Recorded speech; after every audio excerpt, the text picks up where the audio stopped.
c'est... Ça démarre, oui, ça démarre. Alors, Adrien, il faudrait que tu me dises la première fois que tu as utilisé un vélo. Alors, ça remonte à longtemps. De mémoire, j'ai du mal quand même à m'en rappeler. C'est grâce à mes parents que je suis monté sur un vélo assez rapidement. Bon, forcément au début avec des roulettes. Et puis voilà, c'est essentiellement grâce à mon papa qui faisait pas mal de vélo, aussi quelques courses en amateur. Ah d'accord. J'ai commencé le vélo. Après, quand on partait en vacances, on prenait souvent des vélos, on faisait des balades. Et puis c'est venu comme ça. On va dire c'est dans le sang depuis tout jeune, donc le souvenir il est quand même difficilement identifiable. T'arrives quand même à voir. C'était avant l'école encore, je pense, ou bien? Ah, je pense, oui. Ouais. Peut-être autour du lac Noir. C'est bien possible que c'était une des premières sorties avec des petites roulettes. Mais après, le jour où j'ai enlevé les roulettes, je ne me rappelle pas. Mais non, mais c'est quand même. Ça remonte à longtemps quand même. Très bien. Et puis, la dernière fois que tu as utilisé un vélo, puis pour faire quoi? Alors, c'était pas plus tard qu'il y a quelques minutes. Là, j'ai la chance d'habiter pas loin d'où je travaille, en ville de Fribourg. Donc tous les jours, le matin, le soir, à midi, j'utilise mon vélo. Donc c'est vraiment très pratique comme moyen de déplacement. En plus d'un moyen qui permet de faire du sport, ça me permet de me déplacer vraiment rapidement. C'est vraiment l'idéal à Fribourg, même s'il y a pas mal de pentes. Mais... Donc c'est très régulièrement que j'utilise mon vélo. Donc tu l'utilises pratiquement autant pour te déplacer que pour le sport, ou bien? C'est vrai qu'en termes de fréquence d'utilisation, j'utilise quand même pas presque plus que pour faire du sport, malgré que je m'entraîne quasiment quotidiennement. Maintenant, en hiver, c'est clair que je ne monte pas tous les jours sur mon vélo pour l'entraînement.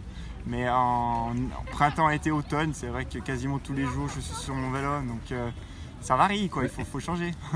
Et puis, est-ce que tu aurais un très bon, ou puis ou un très mauvais souvenir à me raconter pour le vélo?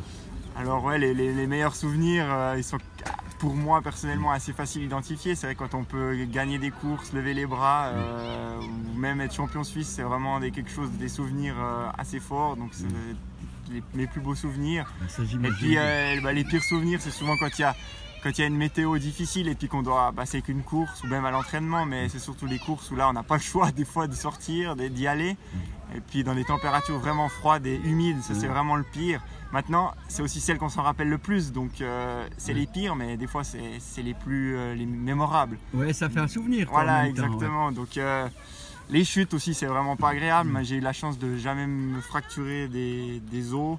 Mais souvent c'est des éraflures, mais c'est jamais très agréable sur le moment.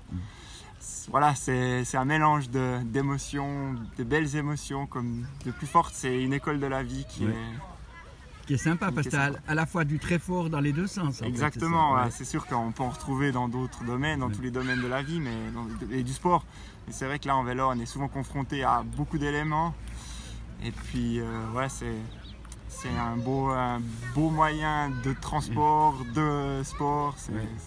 Puis moi j'ai une dernière question que je n'ai pas pour les autres puisque tu es compétiteur. C'est quoi tes prochaines échéances au niveau des courses? Alors là on est début mars, donc la saison s'approche gentiment pas à pas. Dans ma discipline de VTT marathon, les principales courses commencent en juin. Donc je suis à l'amorce des camps d'entraînement, donc il y a encore un peu de marge de préparation. Là, ces derniers temps, on a eu un hiver qui était quand même bien là. Le printemps commence à arriver. On sent que ça monte gentiment, mais les principales échéances, ce sera cet été. Donc, il y a encore un peu de préparation à faire. D'accord. Ben, merci beaucoup. C'était avec plaisir.